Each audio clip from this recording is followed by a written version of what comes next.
Ayun guys, anihin na tingnan natin yung dalawang puno.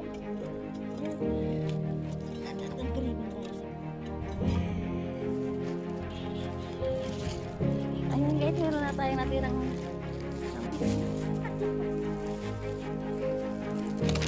anihin na tingnan natin yung dalawang puno. Yung laman niya.